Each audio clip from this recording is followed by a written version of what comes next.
Beth Baker Owens with Your Castle Real Estate, and today I have the honor of interviewing Amy Benedict. She works with iPlace Seniors. Her big job is helping people transition from where they've been living to an assisted or independent living situation. There are a lot of steps to that, and most of us don't plan ahead for that thing that might happen, but never to me, and certainly not soon. So I wanted to give Amy a chance to tell us a little bit more about what she does, how she does it. She's an awesome resource. So without further ado, hi Amy. Hi Beth, thank you so much. Certainly a lot of synergy in what you and I do as we, come in and help families, right, transition. So as Beth said, I'm Amy Benedict with iPlace Seniors. I am what we call a senior living advisor, or you might hear the term placement agent. And truly what I'm doing is coming in and holding families' hands as we face those difficult transitions. We find ourselves at home because we want to stay at home, right, for as long as possible. We're going to be independent forever. Oftentimes I hear I'm only leaving my house if my feet are going first. Pine box brigade is yes, what I call it. Take me out in the pine box. I'm not leaving otherwise. That's right. And for some people that is a realistic, a journey end, if you will, but not for everybody, right? And so my job is for those not the everybody's, right, who need help figuring out what am I going to do next. Home is no longer a viable option. It's getting more complicated. Maybe I'm not eating or drinking like I should be, and we know that hydration and nutrition are very important. Maybe the home is becoming too challenging to manage. I'm sure you see that a lot, right? The yard, the maintenance, all those type of things. The biggest thing that I see when I'm working with a family that where the client is at home, though, is actually I'm incredibly isolated. I am not getting the social interactions that I need and that are going to help me thrive. There's a huge push in verbiage of stay in place, age in place, right? When we choose to age in place, we also are choosing to isolate oftentimes. Well, yeah, I've noticed with seniors what happens is when you're young, you're little, you have just your family and home area, maybe caregiver.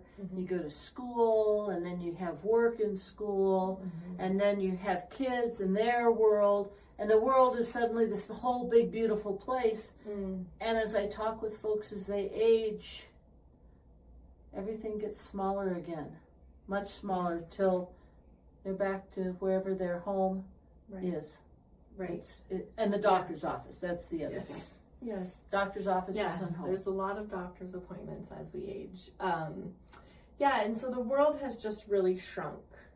And while they may recognize it or not, there is a lot of, I see a lot of depression, a lot of anxiety, because we're just not interacting with people that look and feel like us anymore. And that is so important to our livelihood. It's crucial. In the book, Grow Younger Next Year, one of the things that the two authors talk about is making sure that you have a reason to get up every morning and that you have a social circle in addition to the other health and wellness sorts of things that you would expect. So that social, psychological piece is crucial. How did you choose this work? This is not what you did when I first met you. No, right? I was momming quite a bit. My background's actually in biomedical engineering, so a complete shift. I was doing medical research for quite some time with a biotech company, and then I was home. I have 4 children, so raising those 4 individuals to launch into the world and do all the things that they're going to do. I actually came into senior placement, being a senior living advisor, through life circumstances. And so probably about 10 years ago now, I had a grandmother who was in her 90s who's going to live in her home forever, right?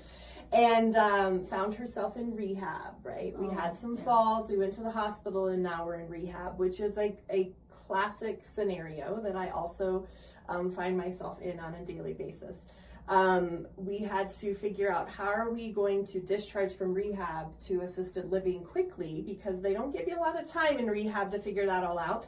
And we didn't know where to start, right? And there's sometimes the rehabs will provide a list, but really it's on the families. That burden falls on the families. And so we reached out to my teammate with iPlace Seniors, Melissa Clifford, and said, hey, here we are, we're in rehab, what do we do next?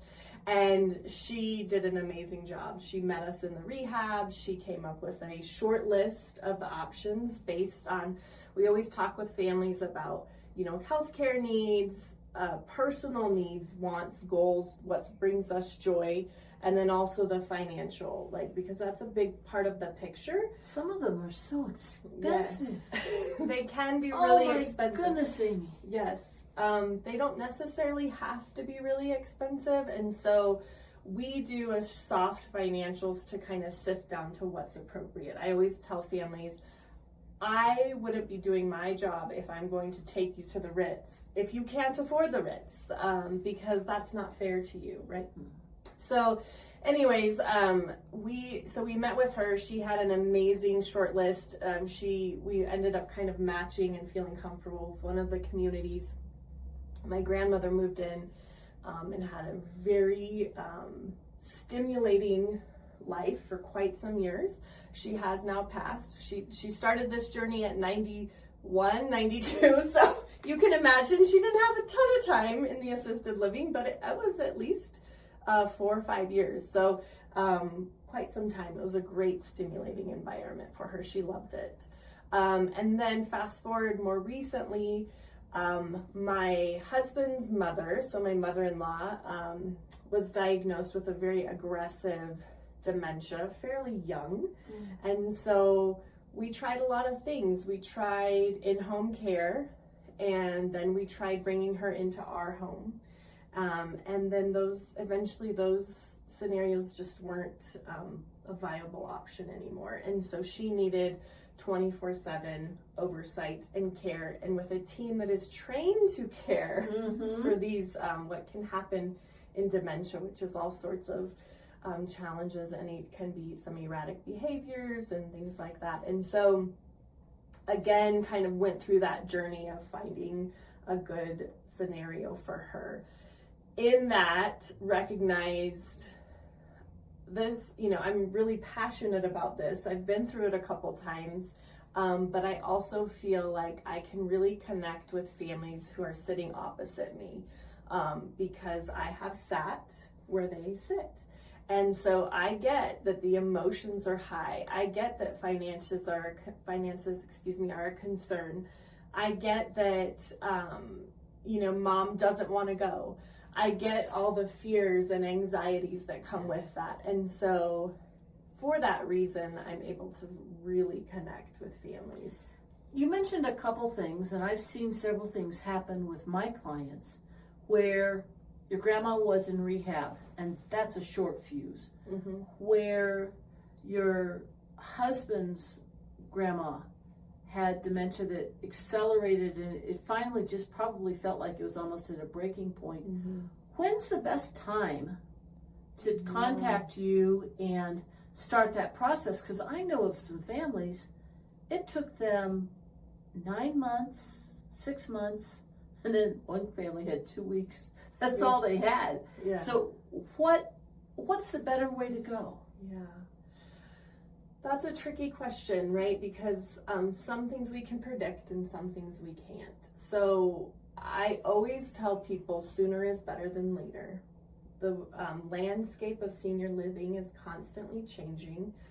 We know that the silver tsunami, aka the baby boomers, are very close. Yes. The wave has not hit the beach yet. Yes. We call it the silver tsunami, right? Because it's just going to come. The floodgates haven't quite opened, but it is rapidly changing, that landscape. So, what will that do to availability? What will that do to Medicaid? I get a lot of concerning questions about Medicaid.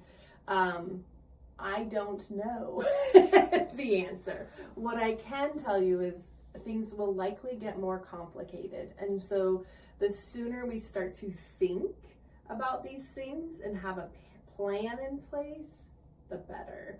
We don't necessarily have to move tomorrow to start talking about these things today. That said, I also get the calls from rehab where I have 48 hours to discharge. That certainly happens. Yeah. And I can do that. I can handle that. I can take that on. I have yet to have a client who we didn't have a solution at 48 hours, but it's not anybody's favorite because the stresses are very high in that scenario. So they're huge. Yeah. They're huge. And there are also some scenarios where we were looking for my mom options, trying to be proactive. She dug her heels in and said, I'm going to die in the home, and she did. Oh my. But there are times where it costs so much that the person's savings are going to be gone in very little time, but they don't qualify for Medicaid to cover, and maybe the facility that they were in doesn't allow Medicaid. How have you found a way to broach some of those really difficult financial topics with people who don't share their finances with anybody except themselves? Yeah. So one of the things that I do is we do have to have that financial conversation. That has to be a transparent part of our journey together, because it's such a big part of the picture of what we're going to do next, right? So you kind of touched on, what do we do when we have a little bit of money, but we don't got a lot of money? And then what is this going to look like? So that's a majority of the clients that I work with, right? I do have some on, one end that they're going to be set forever. They're going to have a lot to give to their children. And then I certainly, the other end where we've got nothing and we're already on Medicaid. But in the middle is where most everybody falls, right? So there are communities out there that we call spend down communities who are going to work with families in that exact scenario. Yeah, so they're going to look at the financial picture and they're going to say, okay, we have this many months of private pay, and then we are going to be on Medicaid, but we don't want to have to move, and we want to be able to stay right where we're at and continue to live in the same apartment that I already moved into, because the move you started making friends, and moving is very tumultuous. I don't care what age you are. Yes.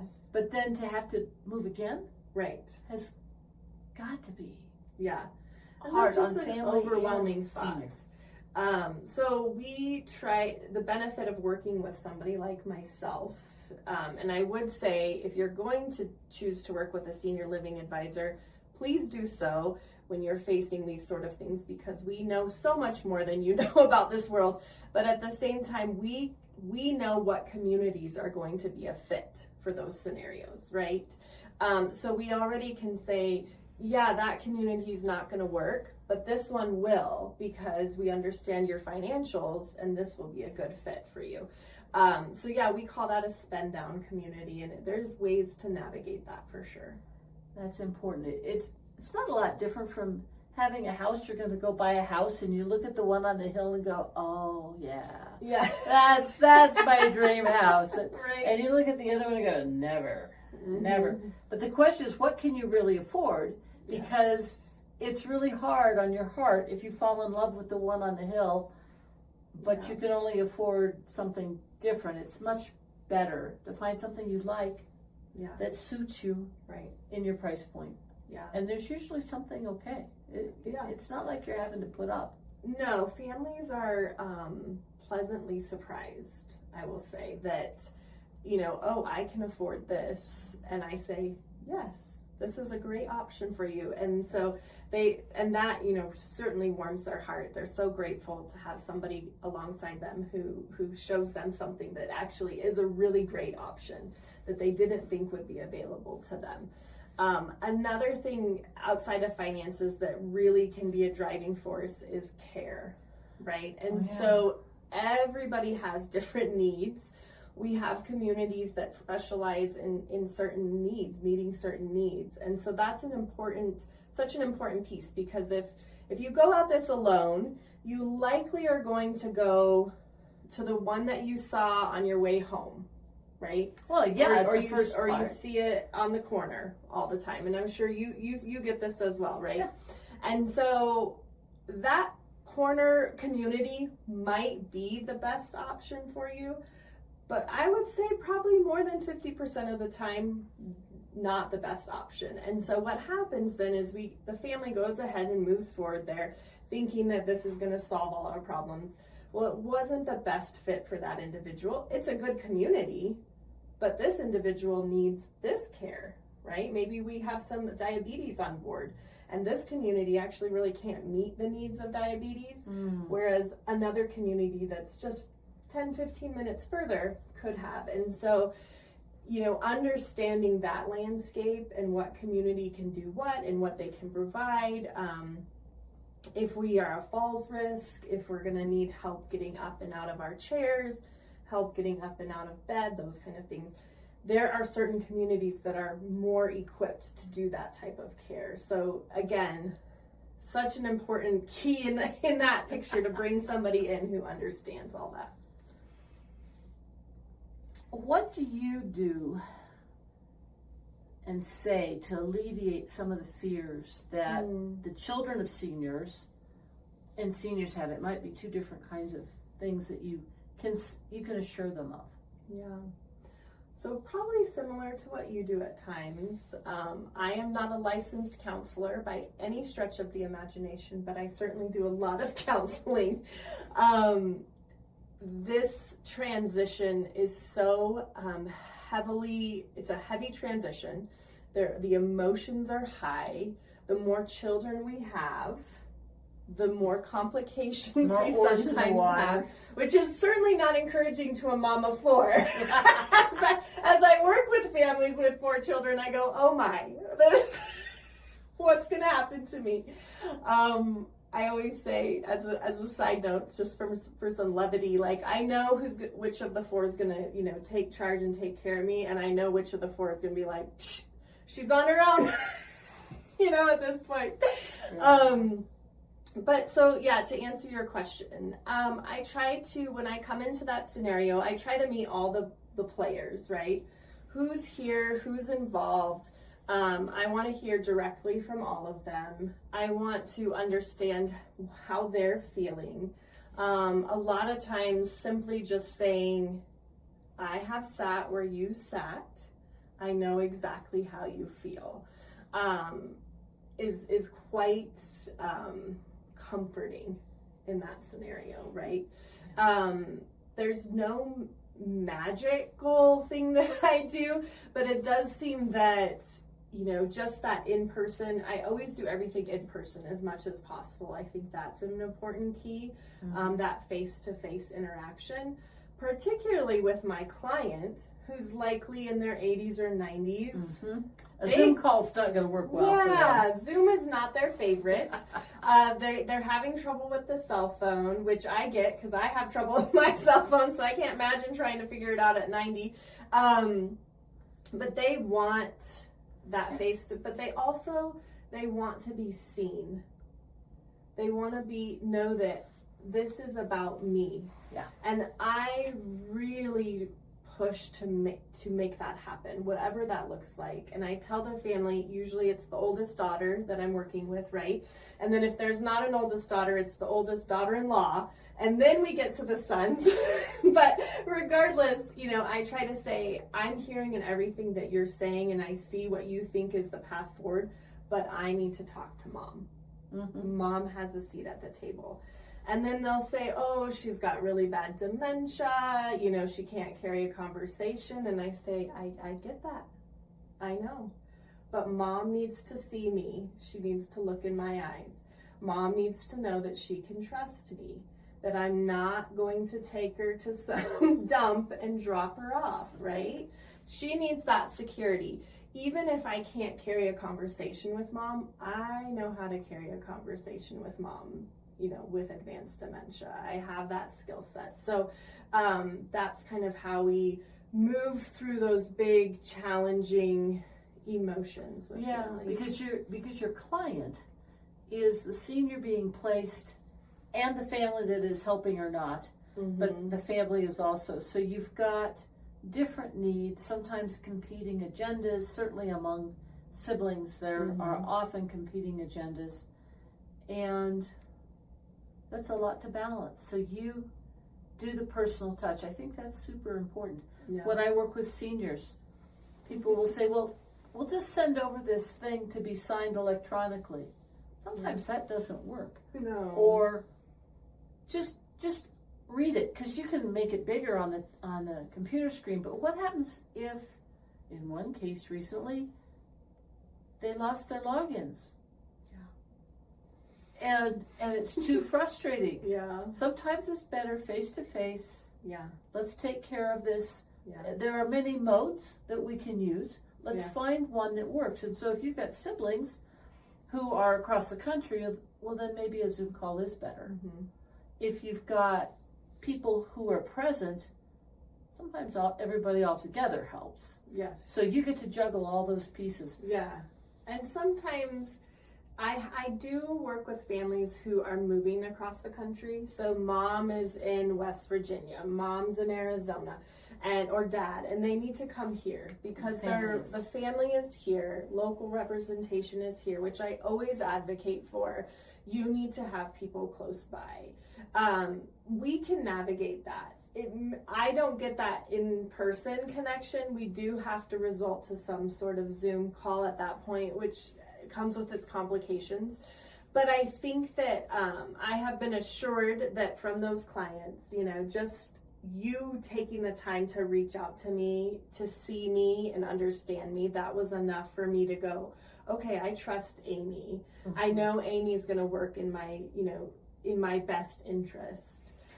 I think what you caught there is one of the most important pieces today. It's the speed of trust. The speed of trust is the speed of our being able to get anything accomplished. And so that's probably the most crucial thing. Before we wrap up, is there anything else that you want people to know when they're thinking that either they need to get a placement or they need to help place their parent or loved one? Sure. I would say don't go it alone. You wouldn't buy a house on your own. So why are we looking at senior living on our own? Because there's people out there like myself that are so educated in this world and can be a huge help too, right? I would say when you find that advisor, make sure they're local.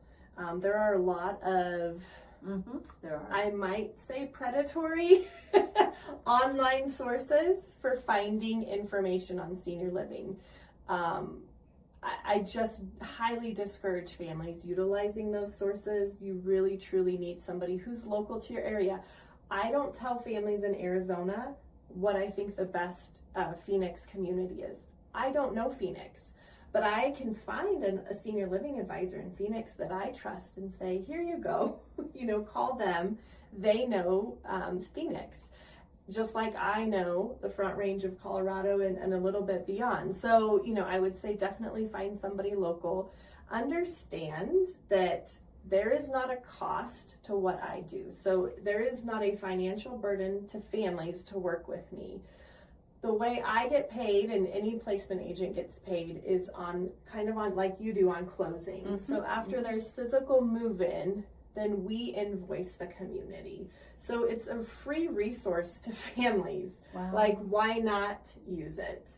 I think there are some placement agents that are dabbling in this idea of charging families up front. We are not. So just keep that in mind. You know, it's there's no loss to utilizing this service. So yeah, I would just encourage families wherever you are in that journey. If you're thinking about it in 3 years, if we're thinking about it in a year, if we're thinking about it in 3 months, reach out to a senior living advisor and help, have them come alongside you and help figure out how you're going to navigate all of this. Excellent. When the time comes and you have to have some of those difficult decisions, call Amy Benedict with iPlace Seniors. Her information is going to be on the bottom of the screen. As always, as a senior real estate specialist, I encourage you to find the right resources so your transitions are smooth. You want market expertise and you want customized service, and Amy does that. That's why we're a good fit. Yeah. Thank you. Thank you, Beth. Thank you. Bye.